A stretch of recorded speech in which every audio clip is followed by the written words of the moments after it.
Hi Scorpio, I'm going to do your reading for week commencing 6th of June. I've not got a lot of time this week. There's things going on, Queen's Jubilee, all sorts of stuff.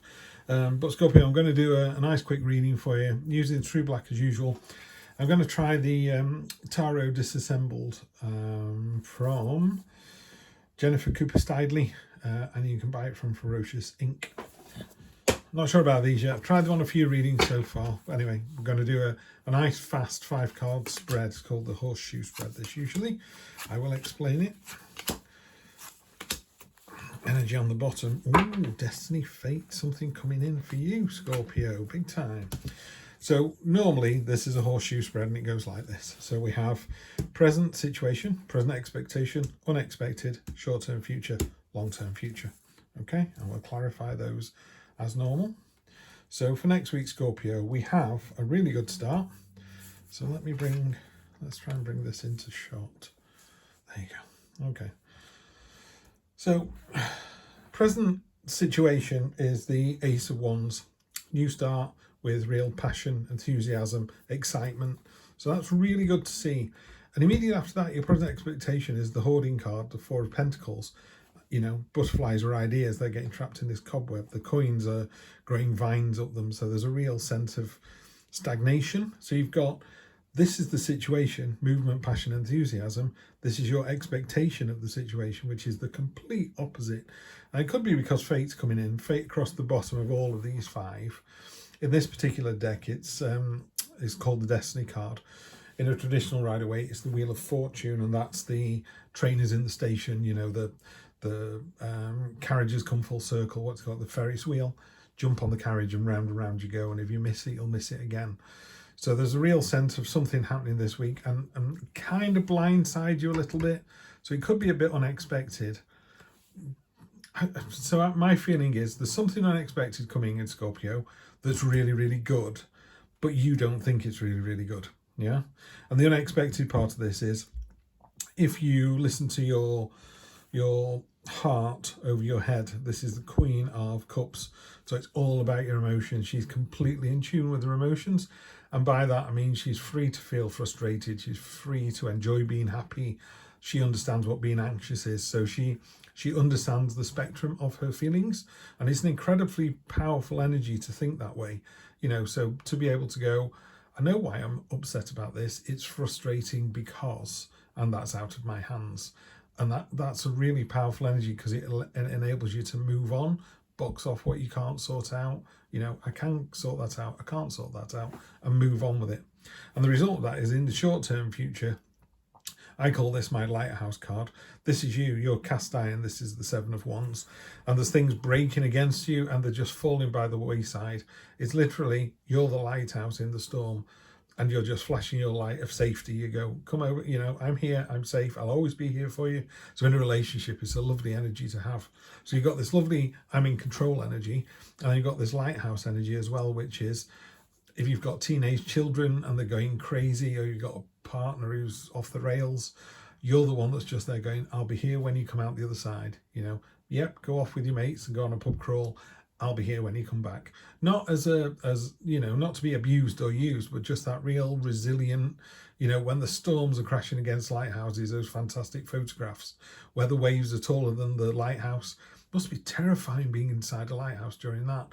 But they're not. They're just like, no, I'm perfectly safe and secure in here. The storm will blow itself out and everyone will wonder what all the fuss is about. And then we'll end up in this fantastic place. Yeah, so these 4 cards are great and they tell the story. I always worry about the 7 of Swords. It's the card of deceit. It's a card of, yeah, deceit, deception, underhand stuff. Now, it's either you doing it, and Scorpio, that's not really you, is it? Particularly if you're visiting this channel. Thank you for doing that, by the way. Because you're the cool, elegant, beautiful Scorpios. That's why you're here. I think this is someone else trying to do this. So long term, I know it's only a weekly read, but this is short-term future, long-term future. Stuff that happens this week could impact, you know, I don't see impacting years and years ahead, although it could. It is your long-term future. So these 4 cards here determine how this pans out. So just be careful, because it is the card of deceit. If this is you, the biggest knife is reserved for the rat, the traitor. Yeah. So by all means, do the water cooler gossip, or not be your higher self, but karma's a real thing. It will come and bite you on the ass. Yeah. So just be careful about that. Everything else is great. Everything else is going as it should do. Going to clarify with these. So we have Four of Pentacles. You've already got the Four of Pentacles, so you've got it again on top of the Ace. So there's a real danger that you can kind of hang on to what you've got rather than move on to the next level. Knight of Cups, that's coming in with, that stands for an event. So that's coming in with it's almost like these cards are sat in front of each other. So the Four sat in front of this, and that's sat in front of the Queen. So it goes from the Knight of Cups to the Queen of Cups. So the Knight of Cups is, I can't remember the knight in King Arthur. No, it's Gawain. I think it's a Gawain, isn't it? Whichever one falls in love with Arthur's wife. I'm getting all confused here. But basically, it's a very loving energy, and it's a very exciting energy, and it's a real... what's the word I'm looking for? I'm really struggling here. It's not cathartic. It's not like a tower moment, but it's a really enjoyable card. There's a sense of movement on top of this. So it's pushing this card forward, I think, this Four. We've got the Nine of Cups on top of the Queen, which is really good to see. Nine of Cups is, it's called the Feast card. It's, all these cups are filled with everything you could possibly want. It's a wish, it's a feast, it's a dream come true. So you're not expecting it to work out as well as it does. Scorpio, next week, it works out really, really well. It really does. Four of Cups. So you've got on top of the sort of lighthouse mode, that kind of real stoic resilience, yeah? So you've got the resilience next week, and on top of that, you've got what I call the mech card. Again, there's a little bit of stagnation here, Scorpio. It's almost like you're waiting a week to see what will happen. And then the Ten of Wands. It feels like a burden to you as well. So I don't know what's going on in your lives at the moment.